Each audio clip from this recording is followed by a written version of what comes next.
Ecuador en directo. A esta hora de la mañana le damos la cordial bienvenida al doctor Lenin Garcés. Vamos a hablar sobre la despenalización del aborto, la no despenalización del aborto, y sobre, desde el punto de vista religioso, usted como teólogo, doctor, muchísimas gracias por aceptar esta invitación a este programa. ¿Cuál es el criterio de las personas que estudian mucho la Biblia? Bien, primero agradecerle la invitación y luego decir que lógicamente cualquier argumento que se dé desde la teología rige para aquellos que creen en la teología dogmática, ¿no? Es decir, esa es la parte interesante de que cuando se relaciona con la teología o con la Biblia, con estas cuestiones. Decir que lógicamente hay una población que se dice mucho esto, pero que no se profundiza, de un 90% se dice, ¿no? Un poco más, creo, de católicos. Y estas personas que profesan un credo no tienen que estar excluidas de la democracia en razón de su credo. Y tampoco se puede hacer la dicotomía del credo de la persona, de la misma persona. Es decir, que una persona que va a una asamblea, que es católica, que tiene un credo católico, lógicamente no puede dejarse el credo fuera de la asamblea. Tiene que entrar con su credo y va a argumentar desde su credo. Lo que ocurre es que las razones que puedo yo dar como teólogo no van a tener un impacto, una acogida en aquel, por ejemplo, ateo. Supongamos un porcentaje mínimo de ateos, supongamos que sea un 4%, lo que fuere, ¿no? Esos ateos que están ahí no van a poder recibirme esos argumentos. Pero los argumentos que se pueden dar desde la teología tienen que ser, o debería de ser obligatorio para aquel que dice creer, porque si no hay una gravísima incoherencia. Es decir, una persona no puede decir, por ejemplo, yo soy católico, pero sí estoy de acuerdo con el aborto. No hay esa posibilidad. Entonces, pero ¿qué pasa cuando el aborto es por violación, pues, doctor? Vamos a ir ahí. Hay que separar primero, ¿no? Primero la razón, se resolvió esto, no recuerdo qué papa resolvió este asunto, estas controversias, cuando con la opinión de que Dios crea el alma humana, que la infunde en la concepción misma, ¿no? Y entonces, por tal, con ese problema, la Iglesia, como Iglesia, zanjó el problema, lo dejó fuera de toda discusión. Si Dios infunde el alma humana en el momento de la concepción, entonces ya queda Roma locuta causa finita, ¿no? Eso como teología dogmática, ¿no? Que debe de regir, esto digo, para aquellos que dicen creer, que dicen profesar un credo, que profesan un credo en la misa, y que sin embargo, pues luego no se entiende cómo se puede hacer esta dicotomía. Sí, soy católico, tengo mi credo, pero justo lo contrario. Entonces, bien, usted me preguntaba, era de si había peor violación, ¿no? Bien, esto no se puede relacionar en el sentido de que si la persona, si digamos el individuo humano que está ahí en gestación, digamos, no tiene que tener una valoración distinta de la fuente, que sea consentido o no consentido, que la madre lo quiera o no lo quiera, que ese hijo le dañe el proyecto de vida de la madre o no, o tal o cual.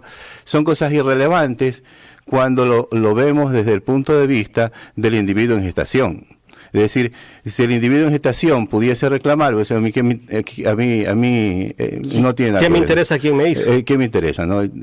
Entonces, bien, lo que se trata es que si reconocemos que hay una persona que se está gestando ahí y que debemos respetar ese proceso, para utilizar los términos con los que estoy en desacuerdo también, interrumpirlo, ¿no? Que no es el término correcto, pero por utilizar el mismo término, pues si debemos o no debemos, si tenemos el derecho o no tenemos el derecho de interrumpir a esta persona que se está gestando en el vientre de la madre, ¿no? Y entonces, en ese sentido, yo diría que como sociedad humana, Esto es un problema no de derechos en realidad, esto quiero decirlo yo rápidamente, no es un problema de derechos, o sea, aquí no está involucrado los derechos de las mujeres, todo esto es una cuestión que debería de fundamentarlo, pero que no tenemos el tiempo, ¿no? Pero simplemente ¿Quién debería resolver esa parte cuando hablamos de una violación? No, pues es que, ¿cómo se resuelve en materia penal eso de ahí? ¿Cómo se resuelve? ¿Cómo la sociedad resuelve una violación? Ahí hay un conflicto, naturalmente, un conflicto con la víctima. ¿Hay vacío allí? No. Ahí hay un conflicto con la víctima violada, pero, y sobre todo, según el derecho, yo estoy hablando del derecho. Ahora, déjame terminar esta situación, porque si no queda incompleto. El conflicto severo que se tiene aquí, hablo desde el derecho, desde el derecho penal, es con la sociedad. Por eso es que está el fiscal ahí que representa a la sociedad, que representa los intereses de la sociedad. Y entonces, el conflicto del violador es con la sociedad, fundamentalmente. Luego está la víctima por detrás. Esto es algo que también tiene el violador tiene que pagar. Este conflicto, ¿cómo se resuelve? Justamente, se resuelve en un proceso penal. Y ahí podríamos hablar, a la cárcel. Y podríamos hablar muchas cosas, ¿no? Pero eso de ahí no guarda relación con si debemos o no debemos matar al feto. Eso es muy aparte. ¿Qué relación tiene? Ahora, en la pregunta que yo la iba a hacer, y que ya hasta se me estaba yendo de la mente, el tema es que la persona, cuando es menor de edad, la mujer en este caso, es violada, por ser menor de edad no puede ir a prisión, pues. Y hablan que el aborto sigue siendo penalizado. ¿Cómo es eso? Vea, yo le voy a decir ahora sí mi punto de vista. ¿Cómo es eso? Si es menor de edad, esa persona no va a prisión. Ya, yo de este tema le voy a dar ahora sí mi punto de vista, ¿no? Y entonces mi punto de vista, mi interpretación en este sentido del derecho, es que al derecho yo no le veo ni un fin estético, por ejemplo, es decir, no es que debemos coger la Constitución y evaluar la Constitución diciendo qué hermosa Constitución, ¿no? Qué bella Constitución. Un fin de coherencia, el derecho puede contener contradicciones, un fin de conocimiento, yo niego al derecho como ciencia, simplemente es un arreglo social, ¿no? ¿Qué es lo que importa entonces del derecho? ¿Qué es lo que interesa del derecho? ¿Qué es lo que a mí me interesa del derecho? A mí me interesa el derecho es el impacto que tiene en el mundo, en la realidad, no la abstracción que es el derecho, la abstracción, la ficción, la abstracción, ¿no? Las normas que están ahí, pero que mientras no hay alguien que cometa un delito no cobran vida. La norma penal, es decir, el tipo penal, cobra vida cuando alguien comete el delito, y el proceso penal lo toma y lo hace sujeto de un proceso penal. Mientras tanto, la norma está ahí en el aire, abstracta. Entonces, ¿qué es lo que me interesa del derecho? Me interesa es el impacto que tiene en la realidad. En ese sentido, simplemente, al yo enterarme que no existen mujeres detenidas, mujeres que están presas o cumpliendo condenas por estas razones, a mí ya el tema ya me resta importancia. Porque es una cuestión, en este sentido soy funcionalista, me interesa es el impacto que está teniendo una norma. Por ejemplo, en el problema de las tablas de drogas que se dice, yo tenía unas razones, pero desaparecen completamente en cuanto que me entero que esa norma está teniendo un impacto negativo en la realidad. A mí me interesa el impacto en la realidad. Yo creo que hablar de este tema, porque una de las cosas más astutas que se cometen aquí es apelar a los sentimientos más nobles, ¿no? ¿Cómo va a creer una mujer adolescente, embarazada, que tal con apelar a los sentimientos más nobles, ¿no? Claro, ignorando al feto. Y entonces aquí decir es que van a la cárcel, cuando uno se entera que no hay nadie en la cárcel por esta razón. Entonces, ¿y cuando la mujer es adulta? ¿Y cuando la mujer es adulta qué cosa? Y es violada, por decir, una persona que pasa de 18 años. Nadie puede abortar, nadie puede matar a un feto, simplemente es eso. Nadie puede, como sociedad tenemos que ponernos un límite de decencia, es decir, nosotros podemos hacer regularse estas cosas, el derecho tiene que ser un poco permisivo también, ¿no? Por decir, las infracciones de tránsito, si se sancionaran todas las infracciones de tránsito es imposible. No se podría sancionar, ni siquiera bajándole las sanciones al mínimo para poder sancionarlas todas, es imposible, es implausible, no se puede. Entonces hay que tener un criterio de selectividad, ¿no es cierto? Entonces, bien, ¿qué es lo que ocurre? Que el derecho puede ser un tanto permisivo, pero tiene que haber un límite en que no podemos decir, por ejemplo, esto es una cuestión de economía política, regular la población mundial. Correcto, es un tema que me parece legítimo, Pero lo que no me parece legítimo es que se mate a los fetos para este fin, como que tampoco me pareciera legítimo que se críen guerras civiles en estados para este fin, cosa que también es un método que se ha utilizado además. Es decir, como sociedad tenemos que tener un límite. Esto de los derechos es pura mentira. Aquí hay un problema de economía política, de control de la población. ¿Quién estaba detrás de la despenalización del aborto? ¿O está detrás de la despenalización del aborto? Estas son las cuestiones que exceden a unas locas que están por ahí, estrambóticas, qué sé yo, en toples, lo que fuera que hagan, ¿no? Esto que parece que estas pobres maltratadas de la vida que están ahí, ellas también, ¿cómo se entiende esto? Pero esto rebasa aquello, ¿no? Esto viene desde la ONU y esto viene ya desde una estrategia de control. ¿Será transnacionales los grandes laboratorios? Es que nosotros tampoco somos libres para legislarnos.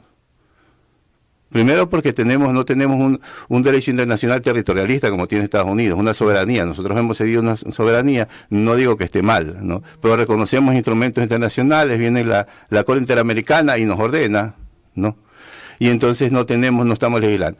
Está bien ceder una soberanía, pero vamos a ver, hay que también ahí poner un límite, ¿no? Vamos a ceder en esta carta que está ahí, nos comprometemos a esta carta internacionalmente, nos comprometemos ante una Corte Internacional, etcétera, como Estado. Y si la Corte nos condena, como Estado pagamos. Bien, entonces, pero más sin embargo, hay otras influencias que no nos hacen libres, que serían unas espurias, como por ejemplo cuando se dice que el Fondo Monetario ha hecho las tales recomendaciones, que no son sino imposiciones, ¿no? O el Banco Mundial, o la misma ONU. Entonces, aquí es una cuestión global, ¿no? En que prácticamente lo más relevante de esto, yo diría, que ha sido el momento en que para el control de la población mundial, lo que se llama el control de la natalidad, la educación sexual, esto de de planificación familiar. Y entonces eso que uno que tiene un poco más de 50 años, uno lo recuerda, ¿no? La moda de la planificación que rompió esa idea, la planificación familiar y que se extendió y era la moda, claro, iba a solucionar el problema de población en el mundo, ¿no? Educación, enseñarle a la gente a planificar la familia, tal y cual. Perfecto. Llega un momento en que eso no funciona, que es insuficiente. Eso es lo que pasa. Y entonces cuando es insuficiente, ¿irrumpe qué? Irrumpe un momento en que se dice lo que tenemos que hacer es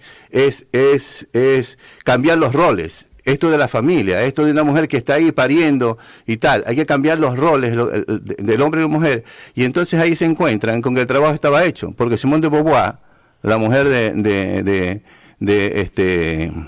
Sartre, ambos filósofos, pues ya tenía el trabajito hecho, un libro que uno empieza a abrir y se necesita tener, qué sé yo, mucha madurez emocional para poder hacer esa lectura, una lectura horrenda totalmente, donde habla de justamente que el bebé en el vientre es un parásito que está consumiendo de la madre, cosas así. Y entonces bien, doctor, y legitima la pedofilia y todo eso. Esta es la fuente por la cual va a ser la fuente ideológica que va a desarrollar todas estas ideologías de género, pero que calzan perfectamente con políticas transnacionales de control de la población. Si usted lo permite, tengo una pregunta de alguien que está conectado por el Facebook Live. Carlos Proaño Castañeda dice, ¿y si el violador es un hachero, tiene que nacer ese producto? Oiga, yo estas preguntas, con todo el respeto del mundo, yo no la voy a responder por un acto también de caridad, ¿cierto? Entonces yo diría lo siguiente, que no podemos matar a una criatura simplemente porque el papá haya sido bueno o si haya sido malo. Ese no es el criterio con el que nosotros podemos siquiera permitirnos. Nosotros creemos, más claramente hablar en esto, que hay que tener una decencia en el mismo pensamiento, ¿no? O sea, este libre pensamiento posmodernista que ahora que la libertad, que todo el mundo piense lo que quiera, yo no lo creo. Yo creo que el pensamiento está regido en los contenidos por la decencia, por imperativos morales que nos obligan a no ser, a limitar, a acotar los contenidos de nuestros pensamientos. O sea, para ser más explícito, si yo tengo una fantasía sexual, le debe tener, qué sé yo, con un artista, pues, ¿no? No le debe tener con mi amiga pobrecita que está, qué sé yo. Digo este ejemplo para que se entienda. Los contenidos de nuestros pensamientos, no nos podemos dar la libertad de estar pensando siquiera esas cosas. O sea, de estar pensando la idea de matar a un feto, de matar a una criatura que está ahí concibiéndose. ¿Y por qué razón? Porque el papá era una mala persona, qué sé yo. No. Entonces, como Estado, que nos tenemos que tener un principio de superioridad ética, un Estado que es capaz de hacer estas políticas de control de población mundial, de trabajar así la economía política. Pero no sé así. Este Estado ¿con qué superioridad moral condena al que comete un delito menor y lo manda a un año a la cárcel? El Estado tiene que tener una superioridad ética, tiene que haber un principio de superioridad ética del Estado, porque el Estado en el derecho el Estado pone todo, el Estado pone lo que es bueno y lo que es malo, lo que se puede y lo que no se puede hacer, el derecho a las normas, lo que se prohíbe, los delitos. El Estado es el que hace eso. El Estado dice la pena que se sanciona al que viole esa norma. El Estado dice el procedimiento con el que se lo va a juzgar, dónde va a cumplir la condena, quién lo va a juzgar. Pero ¿cómo es posible eso? Eso solamente es posible si el Estado tiene una superioridad ética en la que podemos confiar. Pero si el Estado rompe esa superioridad ética, entonces simplemente toda la estructura, toda la construcción se nos viene al suelo. El Estado tiene que tener superioridad ética. Alguien me decía que las transnacionales como los laboratorios estaban atrás o están atrás de que se despenalice el aborto, porque detrás de todo esto, de un feto, hay muchos órganos, muchas cosas que ellos los extraen para hacer medicinas, para el tratamiento de belleza y todo esto, y que detrás de todo esto hay grandes transnacionales. Correcto, de acuerdo con eso ahí. Ese es el otro punto también. Así que cuando yo decía global, ¿no? Parece que no se puede decir todos los enfoques, pero ese es otro punto relevante. En efecto, esto de aquí, dentro de todo lo que se dice la ideología de género, ¿no? Que tiene que ver con el aborto, con los cambios de sexos, y todas estas cuestiones, lógicamente que hay unas transnacionales, lógicamente, que venden, por ejemplo, ¿cómo se llama esta de aquí? La que dan para el aborto, que se la ponen a la mujer para que empiece con los dolores de parto y para que empiece y todo esto de aquí financiado por los estados, por los impuestos de los ciudadanos, y los cambios de sexos también, y los cambios de sexos que financian los estados, todo es una cuestión global, por eso todo esto de aquí está global. Y la mujer corre riesgo también, pues, el momento que se practica un aborto. Bueno, eso ya está prohibido, eso está ya, bueno, ya en el momento aborto, que se hubiese llegado a aprobar además eso ya está autorizado en la ley. Es decir, el aborto no es punible, se dice, cuando, por ejemplo, corre riesgo la vida de la mujer. Yo soy crítico de esta norma. Pero esta es la norma positiva, la norma dada, que ya está que rige. Y entonces, con respecto de esto, yo pienso que primero, a mí me parece que sería tan contrario a la ética, tanto matar a la madre como matar al bebé que nace. Y yo no veo la razón por la cual se pueda hacer un tipo de valoración diferente, ¿no? Es decir, cómo ponderar aquello. Entonces, yo creo que es tan ético lo uno de lo otro. Y luego pienso que no estamos nunca con la certeza de que aquel mito de que hay que escoger entre la vida de la madre o del hijo, eso no existe. Eso además yo lo he estudiado. Eso no existe, esa posibilidad no existe. No hay en la literatura médica esos casos de que se tenga que decir, aquí tenemos que escoger entre la vida de la madre o entre la vida del hijo. Hay circunstancias muy riesgosas donde puede morir la madre, donde puede morir el hijo, puede pasar cualquier cosa, no puede morir ninguno de los dos, pero que el médico ponga en esa disyuntiva a unos familiares, eso no existe. Eso no existe. Así que ahí estaríamos hablando sobre un hipotético, que yo no perdería tiempo ahí. Y entonces simplemente tenemos mujeres que estarían en un riesgo y por no correr el riesgo, pues matarían al hijo, ¿no? Naturalmente. Yo soy crítico con que el Estado legitime aquello. Hay casos de mujeres incluso que por voluntad propia han tenido relación con alguien, han quedado embarazadas y después se practican el aborto, o algunas dicen que fueron violadas también. Ha habido casos y casos. No, puede ser, claro. Y yo creo que esta ley no permite, la ley que se ha aprobado en la Asamblea no permite que ocurra eso, pero aunque hay gente que sigue, que insiste que tiene que despenalizarse el aborto, pues bueno, yo creo que eso no va a pasar. Mire, esta es la corriente mundial que va hacia eso. Ellas han dicho con todo descaro que ellos van a seguir luchando y con unas cuestiones totalmente indecentes, como decir que esto representa, yo lo he escuchado, que llega por las redes sociales, decir que esto representa algo contra la mujer, incluso dicen como que están matando a las mujeres, una cosa así totalmente, bueno. Pero el asunto viene a decir que aquí no tiene nada que ver la cuestión de la... O sea, este discurso que yo estoy dando, ¿no? Mi desarrollo, por ejemplo, no toca de los derechos de la mujer, quiero decir. O sea, no es que estoy aquí yo ponderando y sacrificando un derecho en favor de otro. No, es decir, yo considero que en este sentido no hay contradicciones. Hay a veces que nos presentamos en contradicciones, a veces en cosas que identificamos tanto como ética moral y que pueden encontrar política y moral con más claridad, ¿no? Pero hay situaciones que no tienen contradicciones y en este caso todo este desarrollo no guarda ninguna contradicción con los derechos de la mujer. Por lo tanto, todo este discurso que va justificando con unos derechos de la mujer es totalmente falaz. Es decir, aquí lo que menos está en juego es los derechos de la mujer. Es decir, una niña que es violada, que está embarazada, no tenemos que matarle al bebé. Lo que tenemos es que asistirla, lo que tenemos es que darle la mejor salida. No se puede a la niña, lo que se debe de dar es que siga el proceso natural, un tratamiento natural, y ella tiene que estar asistida de manera especial, de manera muy especial. La criatura tiene que estar también protegida esa vida. Y ella también tiene que estar protegida. Ahí le toca al Estado ya también. Pero por favor, no matar a la gente para controlarnos la población o para la economía política. Le tengo una pregunta un poco fuera de lo que estamos hablando. ¿Cuándo empezamos a hablar de una planificación en nuestro país? Porque de alguna manera nosotros hace unos 25 años atrás, si no me equivoco, éramos 10 millones de habitantes. Ya estamos sobre los 17 millones de habitantes. Sí. Y la población sigue creciendo.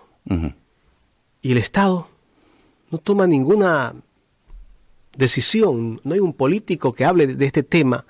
Yo sé que tal vez desde el punto de vista religioso, tal vez algunos no están de acuerdo, pero ya es el momento. O sea, por lo menos China, recordemos que China permitía solo tener 2 hijos, si no me equivoco. Ahora son 3.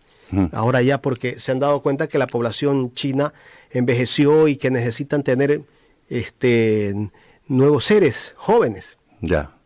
No, y porque tiene que haber dado cuenta China, a ver que si se enteran, que China va a ser la gran potencia mundial, excluyendo a todas las otras potencias, va a haber solo una sola potencia de aquí a 30 años. Eso ya lo sabe todo el mundo. Y luego, pues, ha de ser por algo, ¿no? Y será, pues, por la inmensa población que tiene. Es decir, esto es una total falacia, para empezar, ¿no? Que entonces el país se empobrece lo que tenemos los ejemplos de eso, y que más bien que salen de la pobreza dado al enorme crecimiento poblacional. Es un ejemplo China. Y el otro ejemplo es India, como se ha ido haciendo presencia en el mundo, China con su inmensa población cada vez más. China va a estar escoltando India va a estar escoltando a China. De manera que la inmensa población en un estado no significa que el estado se va de su desarrollo. Lo que vemos es lo contrario. Y las grandes potencias del mundo, ¿cuáles son esos estados? Estados con enormes poblaciones, ¿no? Todos ellos, ¿no? Rusia, Estados Unidos, el que menos, no digamos China, y siempre veremos así, siempre veremos que los estados con mayores poblaciones y mayores densidades poblacionales. Mi pregunta va más allá, doctor, porque hay... Fíjese Japón, una pequeña isla con mi pregunta va más cientos allá. de millones de habitantes. Hay familias o hay parejas que tal vez no tienen esa planificación y llegan a tener 10, 12 hijos y tal vez no están en condiciones de tener esa cantidad de niños. Correcto. 10, 12 hijos. Allí es donde debe trabajar el Estado. Correcto. No en familias donde hay 3, 4, 5 hijos. Correcto. Y que pueden mantener a sus hijos. Pero nos vamos a los sectores suburbanos de las grandes ciudades como Guayaquil. Usted va a encontrar niños en la calle que son de parejas que han procreado 10, 12. ¿Y el Estado qué ha hecho? Sí. Bien. La culpa se la echan a estas parejas. Siempre dicen, la culpa es de ellos. Pero el Estado nunca los ha preparado, nunca ha hecho una campaña agresiva para evitar esto. Bien. Yo lo primero que diría es que tener muchos hijos no es nada malo. Primero que diría, ¿no? Yo diría que es una cosa maravillosa tener 10 o 15 o lo que fueran, 20 hijos. Me parece una cosa maravillosa, ¿no? Luego, las otras situaciones son situaciones contingentes, ¿no? Esto es en que no hay los recursos, que no hay la manera, que no hay los medios, que por aquí, que por allá, o que por acá, o que somos una familia pobre, no nos podemos dar ese lujo. Pero si yo hubiese conformado una familia, ¿no? A mí me hubiese gustado no tener 1, ni 2, ni 3 hijos. A mí me hubiese que llegar a la casa y que me estén abrazando un montón de niños. Pero dependiendo de las condiciones. Claro, naturalmente. Por eso digo, de per se no tiene nada de malo. Porque las cuestiones son las contingencias que le sobrevienen. Pero el hecho es que esto va contra la matriz del suicidio de la sociedad, va contra la matriz. Entonces hay que tener la idea clara. No tiene nada de malo tener muchos hijos, tiene mucho de bueno. Pero viendo las condiciones. Exactamente, ya contingente. Si esos niños van a tener educación. Ya contingente, ya cosas que pueden o no pueden ser. O sea, según las circunstancias, debemos de sacrificar el no poder tener muchos hijos. Eso es lo que tiene que decirse el discurso. No que es malo tener muchos hijos, no es malo tener hijos, es bueno. Y lastimosamente no los podemos tener muchos. Yo quisiera tener 10 hijos, pero lastimosamente vamos a tener que quedarnos en unos 4 hijos, qué sé yo, por las circunstancias, ¿no? Es esto. Y entonces, luego, lo primero que yo haría es separar todo tipo de eugenesia en esta cuestión, que es el tratamiento que se le da. ¿Por qué? Porque eso estamos hablando de gente pobre, ¿no? De gente, los abortos. Abortan, se legaliza el aborto, pues los abortos son para los pobres, los abortos son para los barrios negros, latinos de Estados Unidos. Es decir, estamos legislando es para que no hayan tantos pobres y tantas cuestiones, ¿no?